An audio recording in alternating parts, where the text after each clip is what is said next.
Hello বন্ধুরা, এই জঙ্গলের মাঝখানে আমি এই যে কয়েকটা পালক পেয়েছি। এই পালকগুলো সম্ভবত বাজ পাখির হবে। বাজ পাখির পালক আমি এই জঙ্গলে পেয়েছি। আমি আরও চেষ্টা করব এই জঙ্গলে থেকে অনেক কিছু রেস্কিউ করে আপনাদের দেখানোর। গাইজ, আপনারা আমাদের সাথে থাকবেন, আমাদের পাশে থাকবেন। আগে চলো রাহুল, তুমি আগে চলো, আরও কিছু দেখানোর চেষ্টা করবো আমরা। আমি একটু আগে দেখলাম সামনে একটা ময়ূর, তো ময়ূরটি পাশে থেকে একদম কাছে থেকে ভিডিওর মাধ্যমে দেখানোর চেষ্টা করব। আপনারা আমাদের সাথে থাকবেন। হ্যালো বন্ধুরা, এই জঙ্গলের মাঝখানে আমি আরেকটা গাছ পেয়েছি। এই গাছটি হচ্ছে, আমার নাম জানা নেই, এই গাছটির আমার নাম জানা নেই, কিন্তু এটাতে কোনো পাতা নেই, পাতাবিহীন একটা গাছ। এটা সম্ভবত মরুভূমিতে দেখা যায়। তো এই জঙ্গলের মাঝখানে গাছটা দেখে মানে আমিও আশ্চর্য হলাম, তাই আমি আপনাদেরকে দেখানোর চেষ্টা করছি।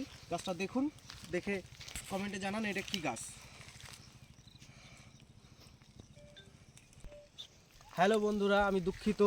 আমি চেয়েছিলাম এই জঙ্গলে কোনো একটা জানোয়ার, জঙ্গলি জানোয়ার বা কোনো পাখি, যেমন ওই সামনে একটা মোর দেখা যাচ্ছিল, আমি মোরটা দেখানোর চেষ্টা করেছিলাম। তবে এই জঙ্গলের মাঝখানে আমি একটা বললাম যে পাশে একটা বিএসএফ ক্যাম্প আছে, ওই ক্যাম্পের থেকে আমাদেরকে এইখানে জায়গাটা সেভ নয়, আমাদেরকে এখানে কোনো ভিডিও শ্যুট করা বা এখানে থাকার অনুমতি দিচ্ছে না। ওরা বললো যে চলে যেতে।